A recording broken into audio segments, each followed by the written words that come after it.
There's only one art form that the entire world has in common. And no, it's not singing, it's not dancing. I've been to places in New Guinea where they don't do either. It's not drawing or painting. Again, I've been to places in the tropics and in the high mountains where people don't paint and they don't draw. But tattoo is the most common art form that all cultures have going. And I think that it's probably as old as a caveman stumbled into a campfire at one point and poked himself with a burning ember, and because of the ash and the way it stuck him, the mark was permanent. And then, of course, people started becoming a little bit more creative than that. In the United States today, over 51% of the people walking into the tattoo studios is women, it's gals. And it transcends all other kinds of age ranges, provided you're 18 or whatever. And I would not recommend you get yourself a tattoo before you're 18. And even then, you got to remember that your tone and your temperament and your sense of humor and everything is going to change. So be very careful about what you make permanent as far as your permanent statement. And a tattoo is a permanent statement. That being said, this is around the world. People in Fiji get tropical style tattoos that are reminiscent of the waves and the birds and the ocean, etc. Eskimos tattoo polar bears and whales and seals, at least while for the time being those animals actually still exist. Africans tattoo marks of the gods, etc. You've heard that Jewish people can't have tattoos or they don't get into heaven. There's a lot of people who maintain that Jewish people don't get into heaven anyways. But it's, I think the expression in the book is, you shall not have any mark of a god other than whoever before you, because the ancient Egyptians and everybody would put marks, depending on your religion. Let's jump from religion to the Hells Angels and biker culture, and maybe your religion is Harley Davidson. That is clearly a religion. It's a tribe. And on and on. We know about lowrider tattoos, prison tattoos. Prison tattoos in the United States are very different than prison tattoos in Russia. And they indicate where you've been, how long you've been there, what you did to get there, allegedly. What else is popular these days? Japanese. Japanese is closest to my heart. No pun intended. I grew up around an Asian culture in Pasadena, California. There's a huge Japanese community and Chinese now that came from after the war. The Santa Anita racetrack was an internment camp for all Asian people during World War II.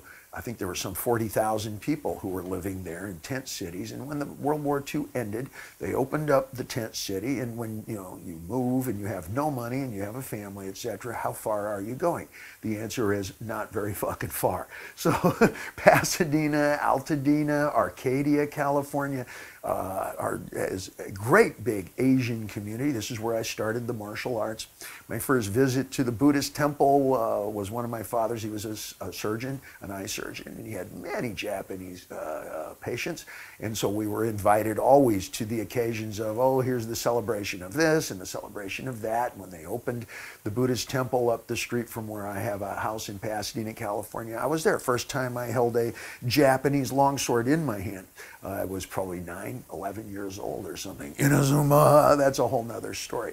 It's part of the reason that I'm living here in Tokyo now, and I'm speaking to you from Tokyo. I moved to Tokyo immediately after the last Van Halen tour. I was ready to do something that I'd been considering for many, many, many years.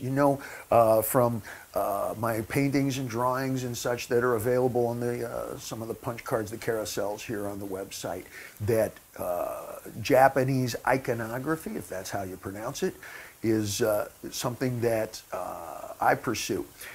It's much like learning blues guitar in that respect, in that the first 10 years you're going to spend just trying to get it right. And then maybe you'll try to innovate beyond that, or you become a purist and you try to, as I do, simply make it as legitimate and authentic. Perhaps let's describe it as, if you look at my artwork and I absolutely got it right, then I am a mirror image of my master, my teacher, and or even the art form itself. I don't try to express myself the way I do through music or on stage or with the Van Halens. I try to immerse myself, submerge myself into an ancient culture. Japan's about 2,600 years old.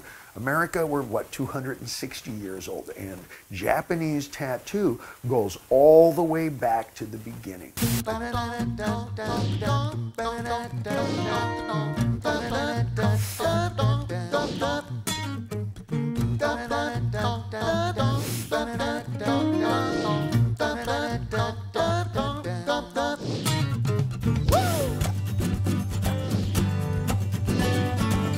Red Bull and Pop-Tarts.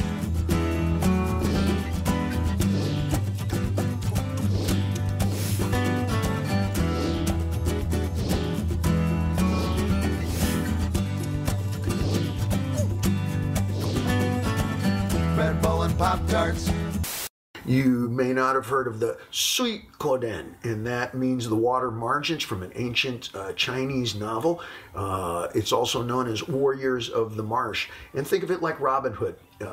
Folks, gentlemen and women who have been betrayed by evil warlords, who have been labeled traitor for various reasons for Europeans and folks in the United States. This is the traditional pirate story, you know, Captain Blood, we who sail under no flag, now designed to sail under no flag together.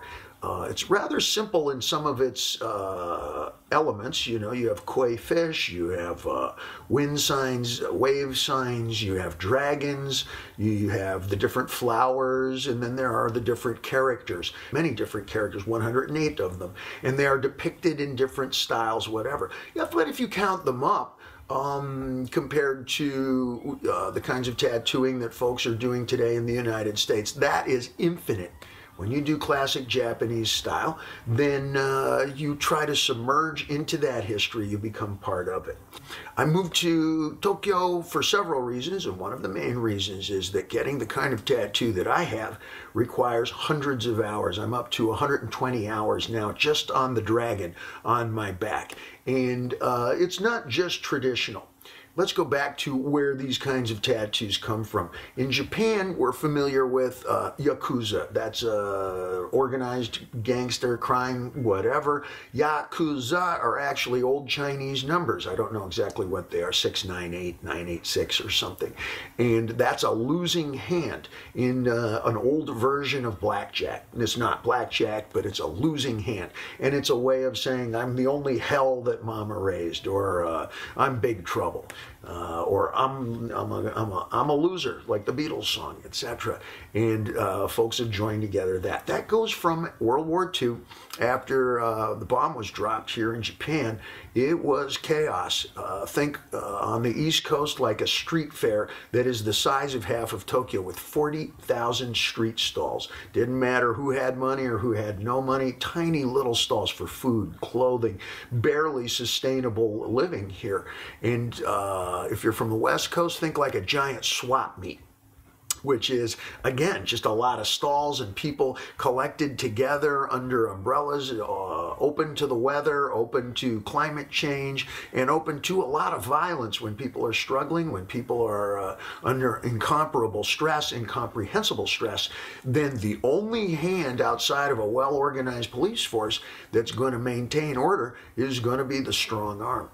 And that's where the Yakuza started. They variously extracted, you know, pay off for protection, protecting the various stall owners from each other, and nobody was protecting them from the gangsters, but that's an old story. That's as old as everything that happened in Europe, Russia, everything that happens in New York, Philadelphia, Pittsburgh, San Francisco, etc. It's a variation of the story. And Japanese folks, by and large, were very disenfranchised. You know, somebody cut the anchor chain and the folks are adrift. And it was the Yakuza who became, at least depicted themselves as being the most supportive of old Japanese culture, when almost Japan itself had been decimated and destroyed. They showed up and said, we are the most Japanese, and they started to tattoo themselves with the most Japanese elements that had ever been in art forms, like brush painting, shoto, which is calligraphy, and therein are your koi fish, the flowers, particularly sakura, which is the cherry blossom, and the dragons, etc. Also, because there were no bathrooms, there was no hot water, there's no heating. This is where the bathhouse culture came from. Whole families went to the baths routinely every few days, because who even had water? You had to go get it from a pail from a fountain somewhere, and that might be miles away. And this was all over the country.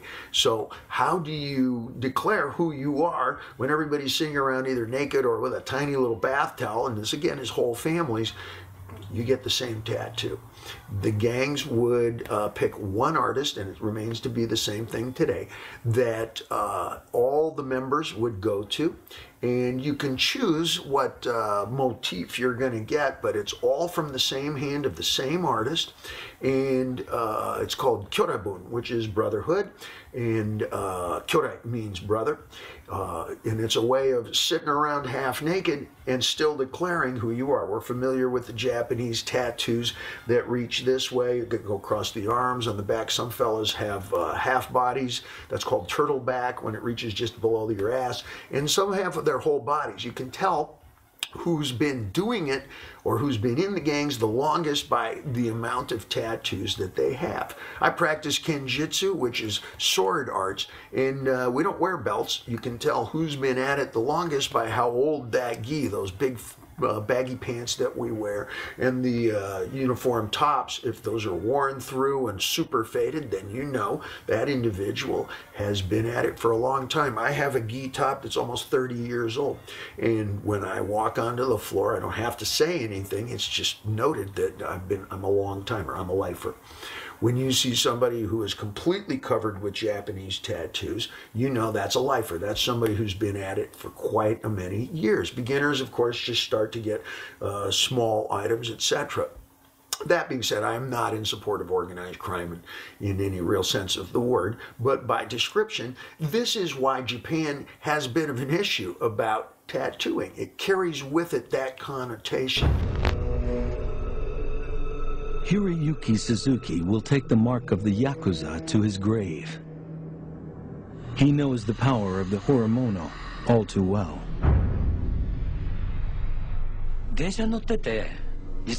When people see a tiny bit of my tattoo under my sleeve or my collar, the color of their face changes. I see fear in them. It happens in the bathhouse. People stop talking when I come in, and then they leave. It's not a fear of me personally, but a fear of the tattoo. The backgrounds that you see are every bit as important to the depiction of the characters. If you have a dragon or a koi fish, underneath is called bokashi. It means backgrounds or shading, and that again is part of the style, so that it dignifies where this came from, what it's about. There are many people in the United States who have picked up this blues guitar, so to speak, and mastered it quite well. However, to the trained eye, you can tell who grew up around it.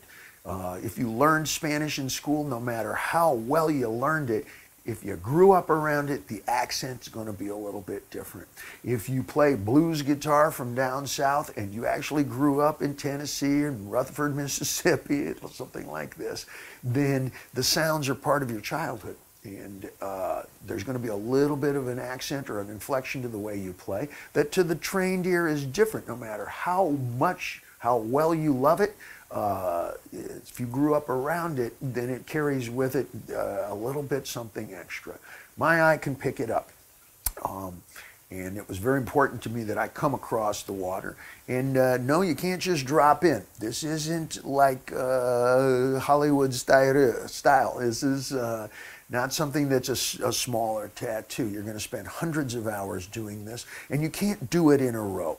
Once you've gotten an hour's worth of this, some people can only do 1 hour a week, if that much. And we're talking about using electric machine. If you're going tebari style, again, it's a tiny bit in the right hands, a tiny bit less painful, but the healing process is something that everybody has a little differently. Some people feel very nauseous after a session. Others only feel nauseous when they see the bill. That's sort of a running joke. Today, it's not just Gangsta Element who are getting this. It's hundreds and hundreds of super shops all over Japan, all over Asia, in fact, who are very adept at this kind of a style. And it's no longer just underground. You can easily find hundreds of tattoo masters and folks who are just, really good at it. In the backs of some great magazines. I'm going to be doing an interview with a magazine called Tribolt. It's in English, but the rest of the magazine is in Japanese. And I don't know if they've ever, they've had a couple of gaijin, means foreigner. They've had a couple of white boys in and around the magazines, but 98% is Japanese, Chinese artists, Japanese, Chinese clientele. And virtually none of them, from what I can discern, have a connection to the underground, aside from the arts, the entertainment, chefs, cooks, military, police, anybody who's coming out of any kind of a design background, architecture, etc. These are very popular elements. It's very, very unusual to find a chef under the age of 40 these days who doesn't have ink somewhere, whether that's 3-star, 5-star, or even just fast fire cook. If you make your living around the arts and the entertainment, the fine arts, then ink is a way of expressing who you are and or where you think you're going or where you've been.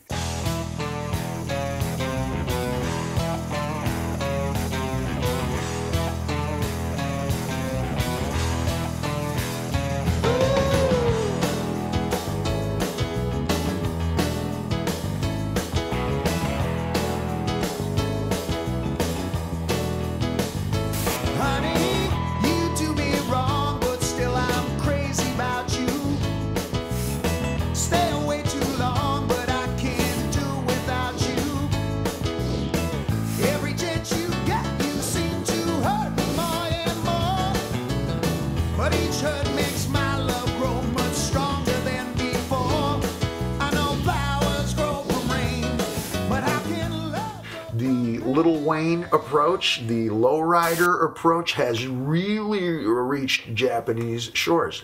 What we're doing here, what we're seeing here in terms of tattooing, is every bit as much of that. And the Japanese are the best at appropriating an idea because they don't live and die by certain neighborhoods. In Southern California, lowrider neighborhood is different than surf neighborhood, which is different than the San Bernardino biker neighborhood, etc. Here in Japan, everybody's kind of mishmashed together in the idea of, pick and choose, sort of learning all the spices and tastes in the kitchen so that you can cook creatively, is very popular today. My artist's name, he's not mine, but the artist that I work with is named Nihi. That's he's one name fella, like Sting.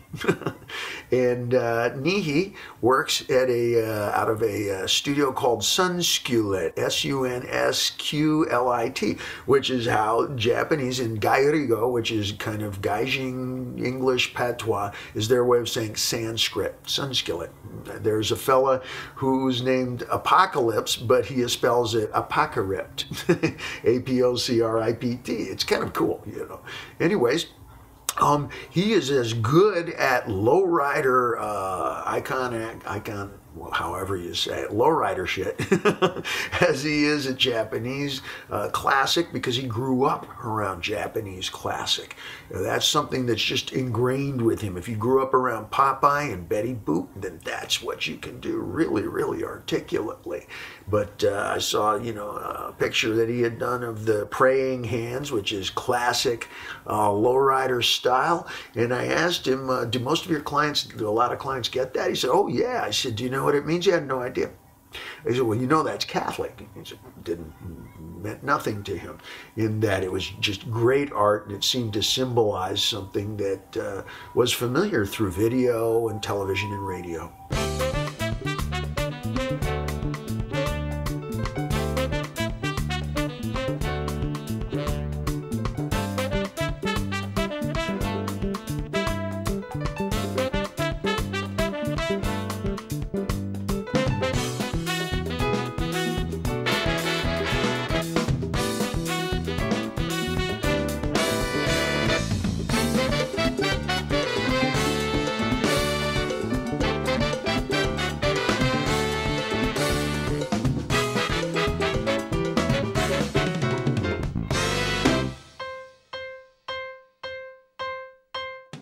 As you're looking at pictures of the process here, we use a variety of approaches. Again, I'm not Japanese, so for me to get just an exclusively classic Edo period, and Edo period means probably 1600s, 1700s style Japanese tattoo, would be the equivalent of Mark here, Mark Rojas, who is, you know, again, Spanish speaking, comes from a Latin background here, showing up and going, Dave, I've decided to become Jewish, and with a big Jewish star. Okay, Mark, you're probably a better Jew than I'll ever be, but we need to talk.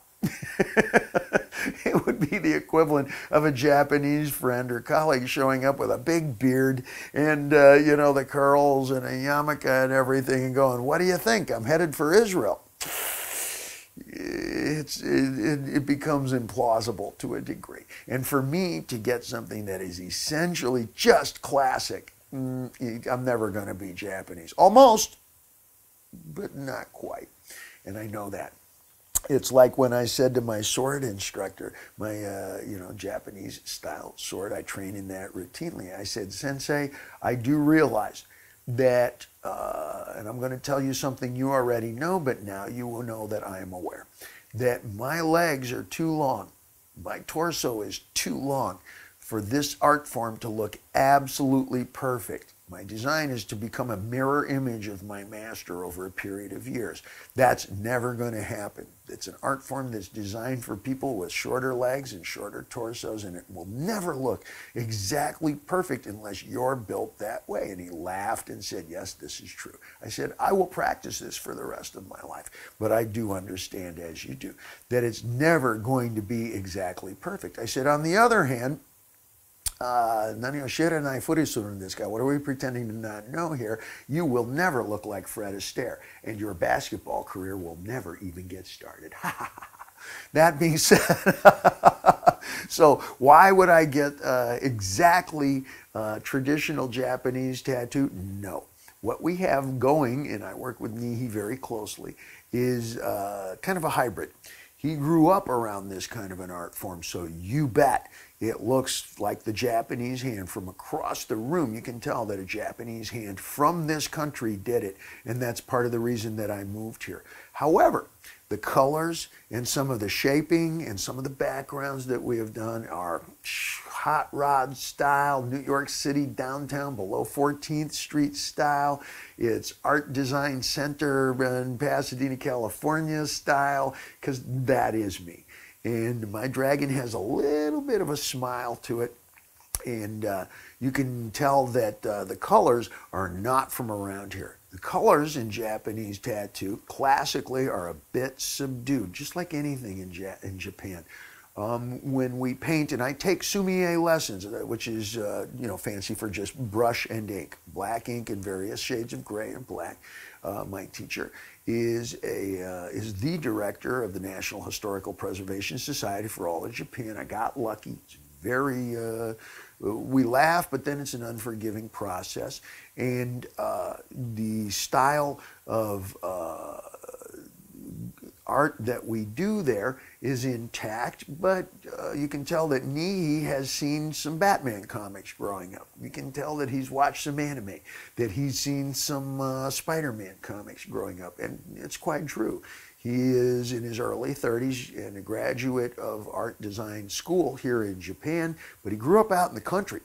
And again, since the time he was an infant, he's familiar with what Japanese culture really looks like, and you just can't replace it. You're either it and from the shit, or you're not. And that's part of the reason I moved here. That being said, however, keep in mind what I do for a living, and I have no intention of changing or redialing anytime soon. So, for example, after he did all of the inking, all the outlines, and all of the basic black shadings, etc., it was time for colors. And we took lowrider approach, lowrider automotive kind of approach that we take with colors when we make, or build rather, a lowrider in Southern California. That's something that I grew up around. If you can't afford a whole lot of great big car, you'll buy a 73 Impala and you'll lower it and go crazy on the paint job and the general modifications with the Bondo and, you know, primer gray, etc.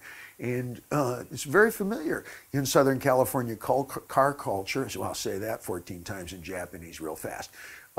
Southern California car culture is something I grew up around since before I was a teenager. And the idea of watching 26 coats of hand-rub, pearlescent, candy apple red lacquer driving around at 14 miles an hour, you don't want to go any faster, they can't see who's driving, is very familiar. Nobody blinks when we see that.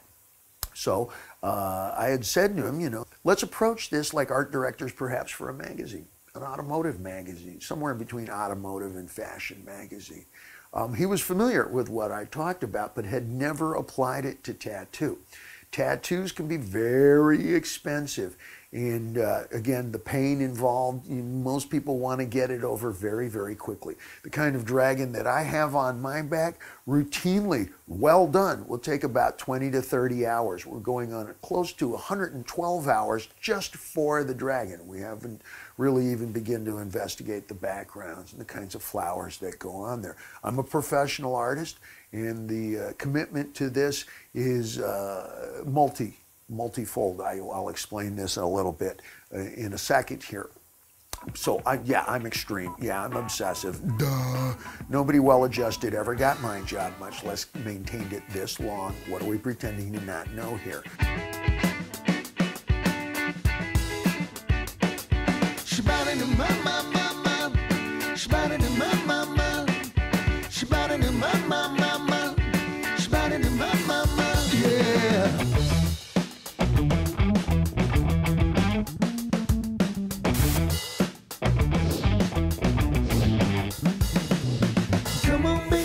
Slip away.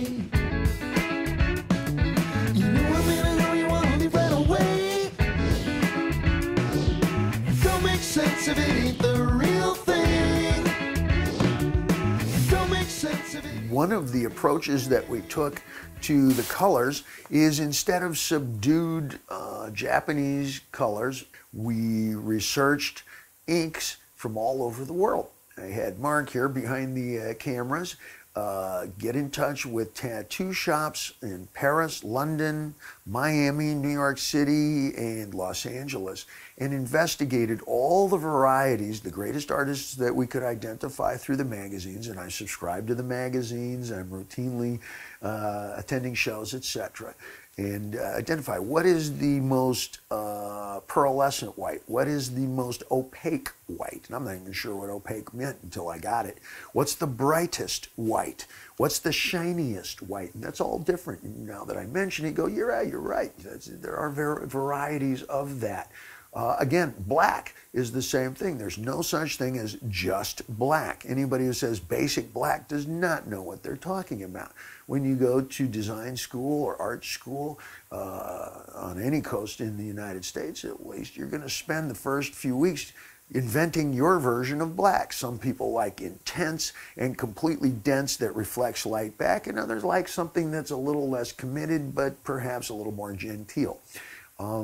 We have several different kinds of black ink now. In fact, we used 4 different kinds of black ink in my tattoo, and we did this in the color spectrum. We did it in yellows, we did it in whites, we did it in pinks, reds, throughout the color spectrum. There are magnificent artists in the United States. Jeff Gogwe is one. We have have Chris O'Donnell, who's East Coast, and you know the list is quite long. We contacted a number of people, and then I have the wherewithal, being in rock and roll, to not only reach out to these folks, but to buy these kinds of inks and you know purchase them and bring them. Is where most tattoo artists, that's an extensive thing. That's beyond reach, and certainly very few clients would take that kind of a commitment to doing the project. Most walk in, identify what it is they want, walk out 20 to 30 hours later. Not me. I showed up with 14 different kinds of white, and he laughed. And then we identified which is the brightest, which is the most dreamlike, which has the most shine, which has no shine at all, and then decided on which parts of the dragon to use. And then I gave him all 14 bottles of the ink that were collected from around the world. And I laughed and said, you should have a special, white everything, half price for the next 4 weeks. We did that with black. We did it with yellow. And there's a difference between Donald Duck yellow. Think of that brilliantine yellow that's on Donald's bill. Is that what it's called? His nose. Or Japanese yellow has a bit of green in it. It's subdued. It's a little closer to what a dandelion would have, or a butterfly would have. That's not brilliantine yellow. It's something with a little more, I don't know, a little more depth to it. And we followed through on different colors of yellow, different shades of yellow. We did that with the entire color spectrum. On parts of the dragon, we used what I call Elvis colors. You know, the scales that run up the back of the spine, that's called sebide, those kind of spinal shells that run up the back. Usually they do that in a very subdued color. We did it in pink and white, which is kind of the way Elvis dressed. And we used that in some of the flower work, etc. The claws that we used are brilliantine yellow, atomic yellow. It was the name of the color. We found that from a fella in Paris, France. There's a million different shades of yellow, and we began to mix and match, and then we did multiple coats of it. When you build yourself a lowrider, and this is the working familiar thing that I know from, you don't just get it in 1 or 3 or 5 coats of paint. That the more you layer it up, the more it reflects back. First, you're going to get primer gray, and then you're going to layer on a pearlescent coat of paint, something that is very reflective. And then on top of that, the opaque colors. And the more you layer on those colors, you know, and I mean it when I say 26 coats of hand-rubbed lacquer, the more it both reflects back light, and at the same time, it seems to have depth. This is a refined art form in automotive culture now, and I don't know that many people have applied it to tattoo art. Well, no, we didn't do 26 coats of ink, but once we started getting up into 4 and 5 and 6 coats of yellow and pinks and whites, etc., then the dragon that I have on my back begins to become something quite special, and it's a hybrid. What does it represent? Why the dragon? It's modern, it's skinny, it's noisy, it's got humor, it's dangerous, violent, sexy, and all the things I'd love to think I was.